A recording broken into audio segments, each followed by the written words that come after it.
Every single one of us carries a version of ourselves that the world rarely sees. Not because it doesn't exist, not because it isn't real, but because somewhere along the way, we learned that certain parts of who we are were unacceptable. Perhaps you were told that crying made you weak. Maybe you learned that anger made you a bad person. Maybe your curiosity was mocked. Maybe your confidence was mistaken for arrogance. Or perhaps you discovered that showing fear, asking for help, or simply being yourself brought criticism, rejection, or shame. Over time, we begin hiding those parts of ourselves. At first, it feels like survival. Eventually, it becomes automatic. The pieces we hide don't disappear. They wait. They influence our thoughts. They shape our relationships. They whisper into our fears. They emerge in moments of stress, conflict, jealousy, resentment, and even love. Today, we're beginning a journey into one of the most fascinating and often misunderstood subjects in psychology and spirituality: shadow work. This is not about becoming darker. This is not about becoming someone you're not. This is about becoming more completely yourself. Welcome to Sacred Magick 101. If you are new here, my name is Sammy, and this channel is dedicated to exploring spirituality, psychology, history, mythology, paranormal research, and the deeper questions that shape our lives. Our goal is not simply to tell you what to believe. Instead, we explore ideas, examine historical and psychological perspectives, and encourage thoughtful self-reflection. When we discuss spiritual traditions or esoteric beliefs, we'll distinguish them from evidence-based psychological concepts so you can understand where different perspectives come from.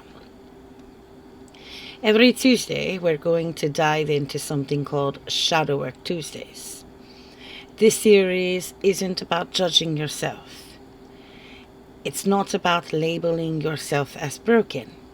It's about learning why you think the way you do, why certain people trigger you, why certain fears never seem to disappear, why some patterns repeat throughout your life, and most importantly, how to begin changing them. So if you're ready, take a deep breath, grab your journal, find a quiet place, and let's begin.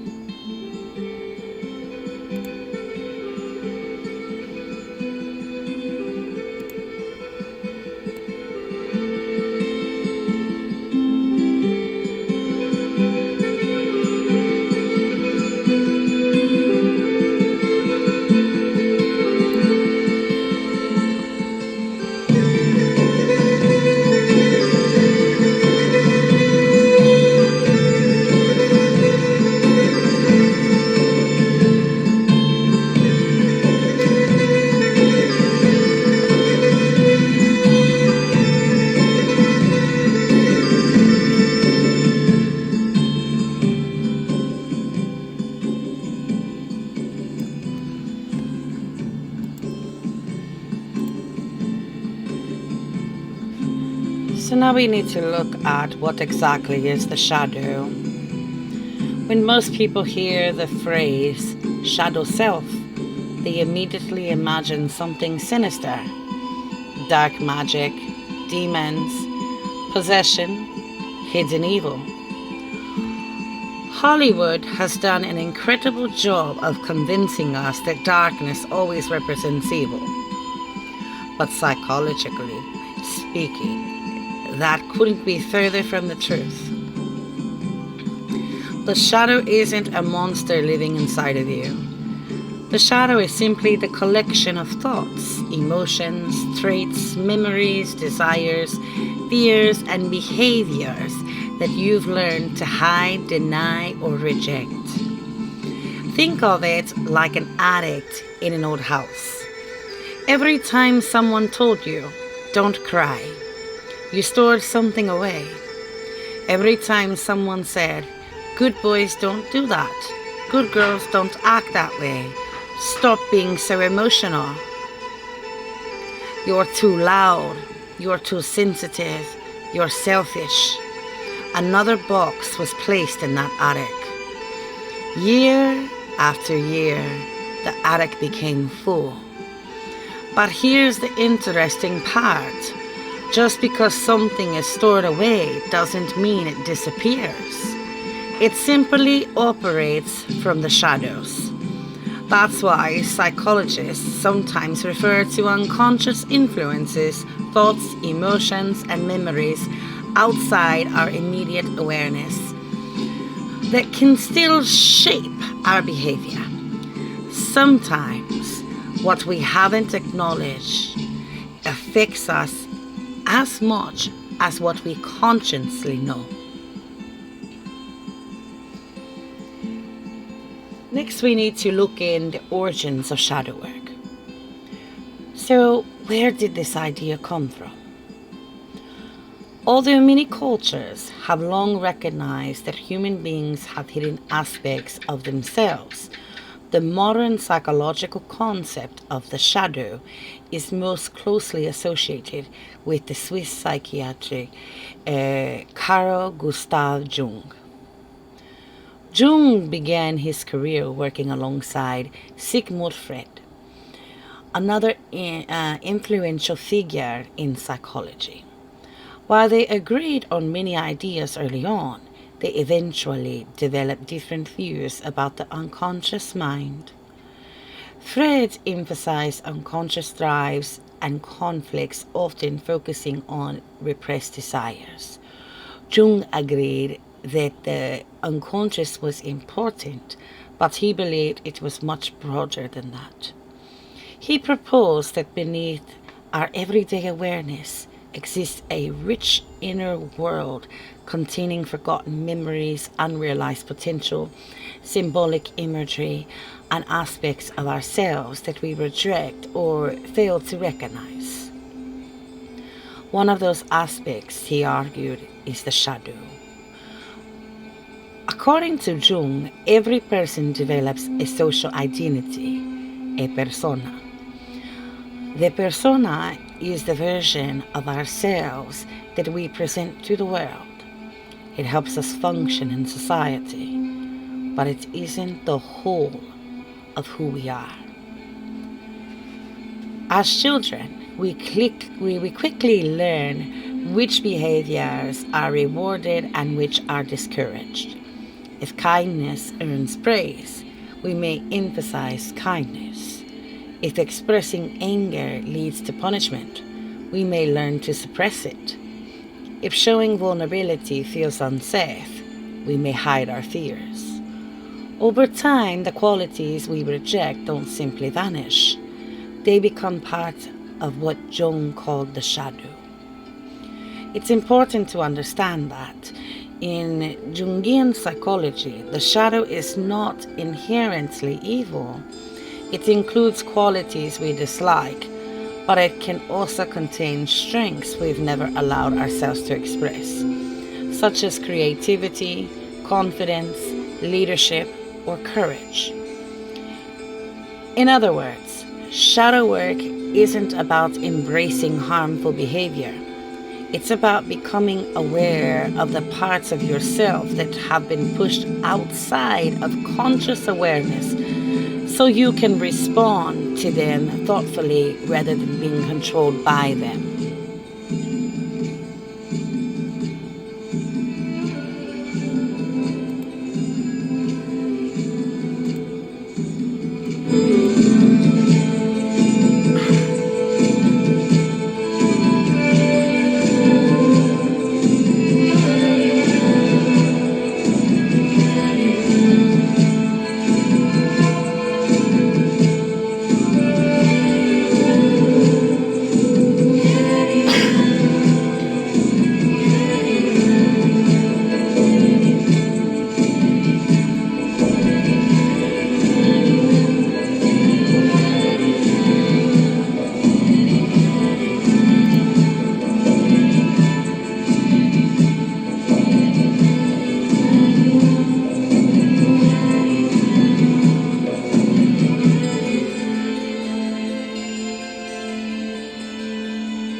Now that we have a basic understanding of what the shadow is, let's answer one of the most common questions people ask.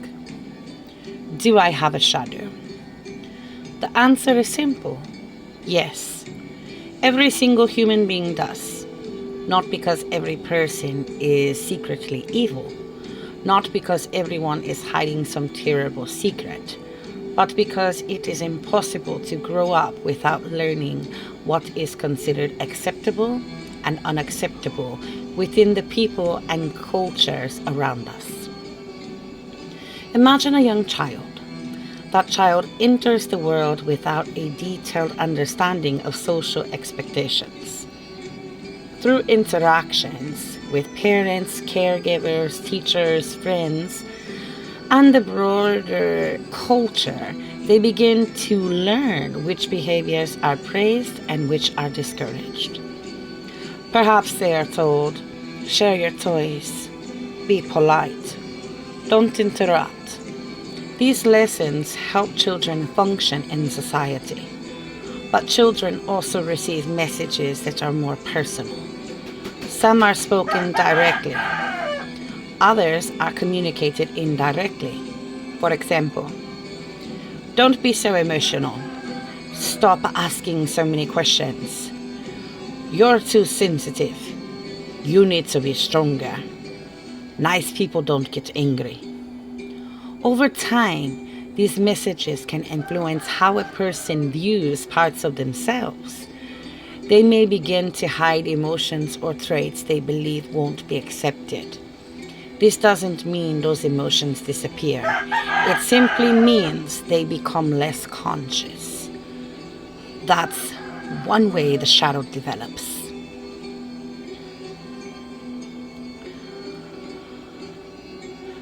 Now we need to go over the persona and the shadow.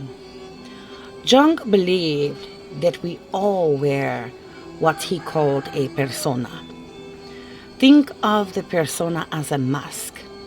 Now, when I say mask, I don't necessarily mean something fake.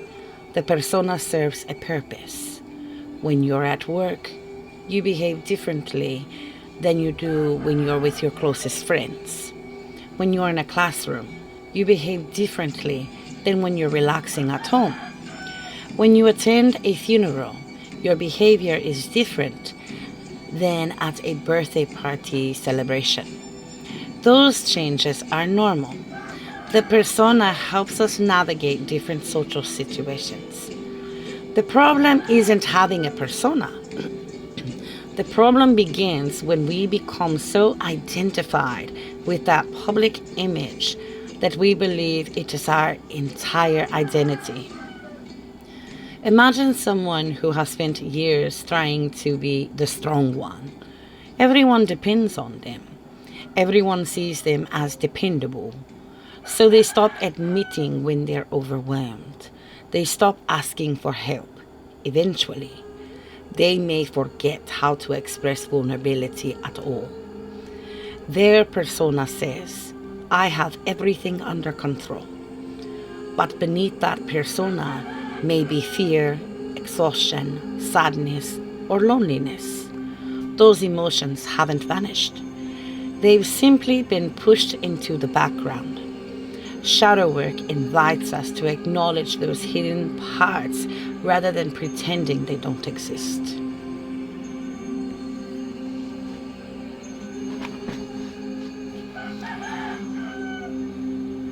I want to go over some of the common misconceptions. So, common misconception number one is that the shadow is evil. This is probably the biggest misunderstanding about shadow work. Many people hear the word shadow and assume it means darkness in the moral sense. But Jungian psychology, the shadow is not defined as evil. It is defined by what has been excluded from conscious awareness. Sometimes those hidden aspects are painful emotions. Sometimes they are impulses that need to be understood and managed responsibly. But sometimes They're positive qualities that were never encouraged. For example, imagine someone who was taught from childhood that being confident meant being arrogant. As an adult, they might avoid leadership roles because confidence feels uncomfortable. Their confidence has become part of their shadow.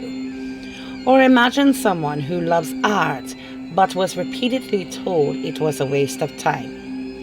Years later, they might believe they simply aren't creative.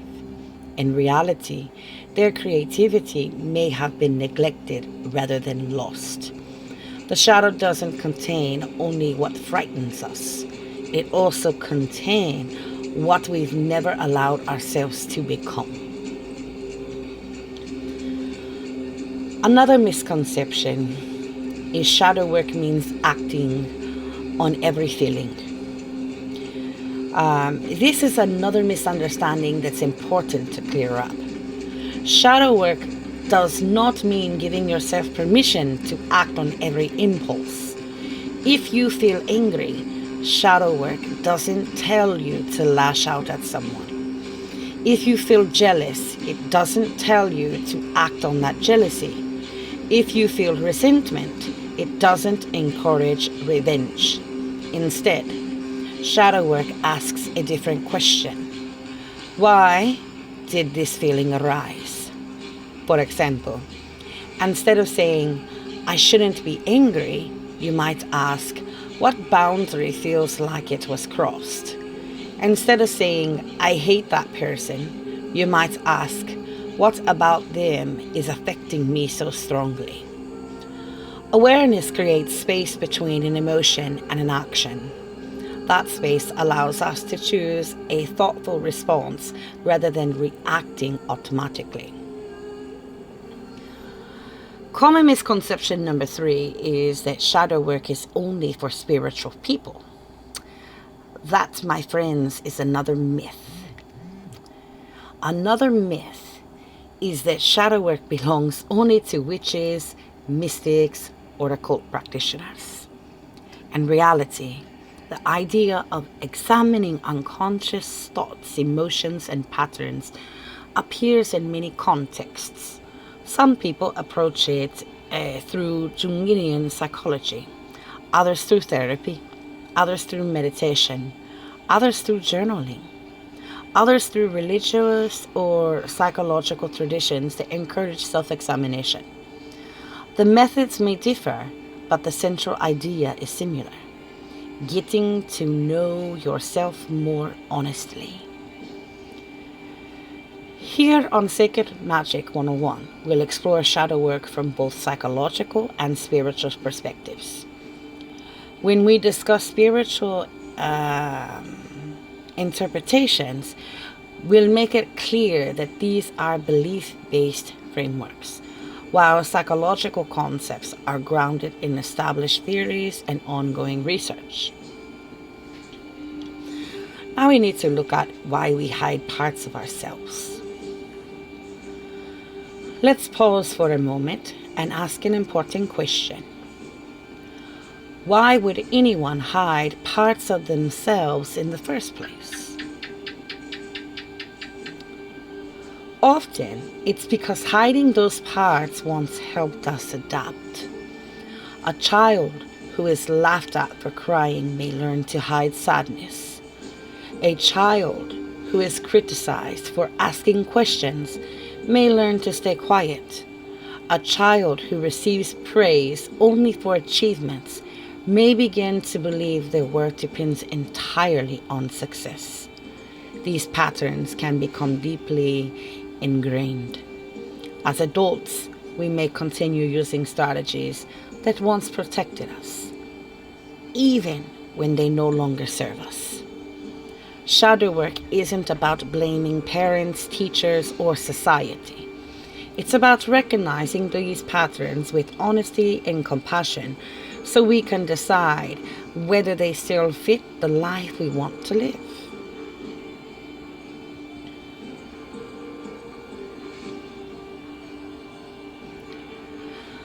I'd like to leave you with a few questions before we move on. Take your journal if you have one, or simply think about these quietly. What emotions did you learn were unacceptable when you were growing up? What qualities do you hide from other people? Are there strengths you've been reluctant to show because of fear of judgment? Are there parts of yourself that you've never really questioned, only accepted because someone else told you they were wrong? There are no perfect answers. The goal isn't to judge yourself. The goal is simply to begin noticing.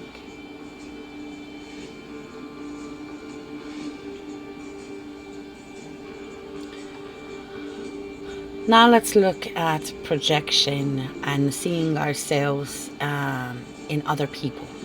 Okay. So we're going to explore one of the most fascinating concepts connected to shadow, and it's called projection.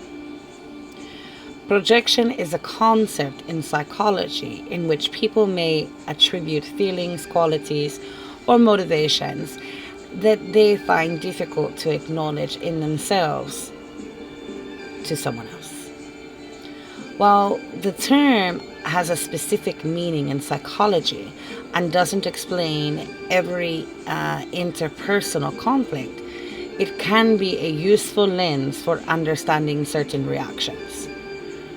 Projection doesn't mean that every criticism we make about another person is actually about ourselves. Sometimes people genuinely behave in harmful, dishonest, or manipulative ways, and recognizing those behaviors is important. Instead, projection invites us to ask questions. Why did this particular behavior affect me so strongly? Imagine two people witnessing the exact same event. One person barely notices. The other becomes intensely angry. Why? Sometimes it's because the event touches on a personal experience, a deeply held value, or an unresolved emotion. That doesn't automatically mean the reaction is wrong. It means the reaction is worth exploring. For example, if someone constantly boasts about their accomplishments, one observer might simply think they're confident. Another might feel irritated. Another might feel inspired. Another might feel insecure. The external event is the same. The internal response differs because each person brings a different history, set of beliefs, and emotional experiences. Shadow work encourages us to become curious about those responses rather than assuming they're random. Now, I'd like you to try something, and this is called the mirror exercise. Think of someone who frustrates you. Don't choose the worst person you've ever met. Choose someone whose behavior constantly gets under your skin. Now ask yourself, what specific behavior bothers me? Can I describe it without insults or labels? For example, instead of saying they're unbearable, ask, what exactly are they doing that I dislike? Maybe you identify a trait such as they interrupt people, they always want to be right, they never admit mistakes, they seek attention, they avoid responsibility. Now comes the deeper question. Have I ever displayed this trait, even in a different way or under different circumstances? This isn't about proving that you and the other person are the same. It's about recognizing that human behavior exists on a spectrum. Perhaps you interrupt people when you're excited. Perhaps you've struggled to admit mistakes because you feared being judged. Perhaps you sometimes seek recognition because you want your work to matter. Acknowledging these possibilities isn't an act of self-condemnation. It's an act of honesty. At the same time, it's equally important to recognize that some people truly engage in harmful or abusive behavior. Shadow work should never be used to excuse abuse or to convince yourself that you deserve mistreatment. Healthy discernment and boundaries remain absolutely essential.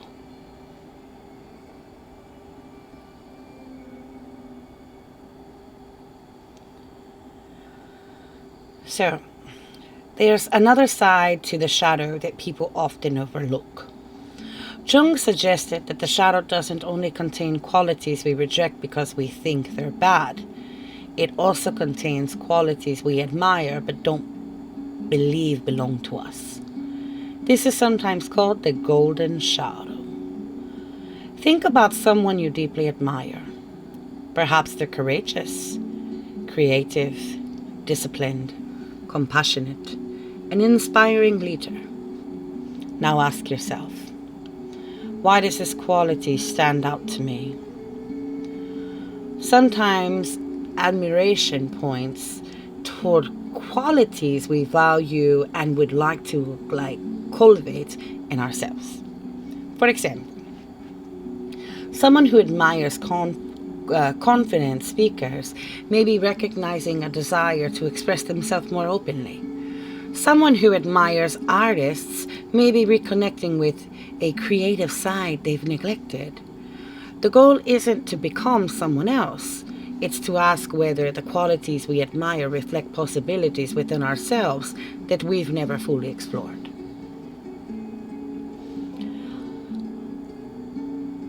I want to pause here because this is one of the most important messages in today's episode. Shadow work is not about convincing yourself that you're broken. It's not about making lists of everything that's wrong with you.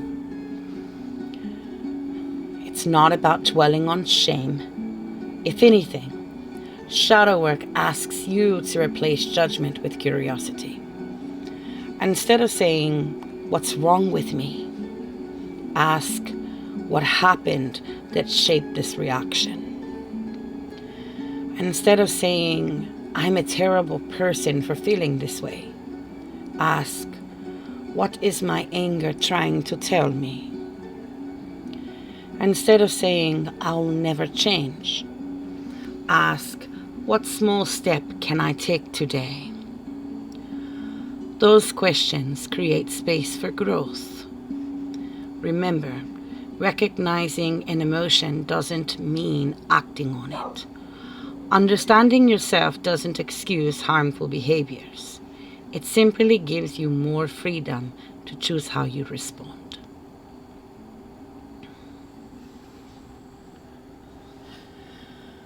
So, let's finish today's episode with a simple exercise. Take out your journal. At the top of the page, write, "The parts of me I hide." Now answer these questions honestly. Don't worry about perfect grammar. Don't worry about making it sound profound. This journal is for you. Now I want you to write 1 through 6. Question number 1. What emotion do I find the hardest to express? Question number 2. When did I first learn that this emotion wasn't acceptable? Question number 3. What parts of myself do I try hardest to hide from other people? Question number 4. What quality do I admire in others that I wish I had more confidence to express? Question number 5. What recurring situation in my life causes the strongest emotional reaction?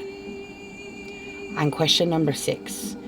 If I'd responded to that situation with curiosity instead of judgment, what might I learn? Take your time. There are no right or wrong answers. The value comes from honest reflection. Now, I also have a weekly challenge for all of you. This week, I want you to notice, not judge, your emotional reactions.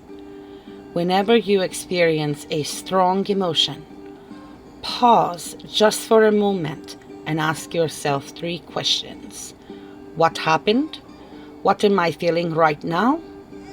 What might this reaction be telling me about my values, experiences, or needs? You don't have to solve everything this week. Your only goal is to notice. Awareness is the first step toward meaningful change. If today's episode challenged you, that's okay. Shadow work isn't about finding instant answers. It's about asking better questions. Over the coming weeks, we'll explore topics like emotional triggers, the masks we wear, the inner child, shame, anger, forgiveness, and how we can integrate hidden parts of ourselves into a healthier, more authentic life. Whether you approach these ideas from psychology, spirituality, philosophy, or simple curiosity, I hope this series gives you tools to understand yourself more deeply. If you found today's discussion meaningful, consider subscribing to Sacred Magick 101 and sharing your thoughts in the comments. What surprised you most about the idea of the shadow? What question would you like us to explore in a future episode? Thank you for spending this time with me. Until next Tuesday, be curious, be compassionate with yourself, and remember, the goal of shadow work isn't to eliminate your darkness. It's to understand yourself more completely so that your choices are guided by awareness rather than by what remains hidden. Take care, and I'll see you in the next episode.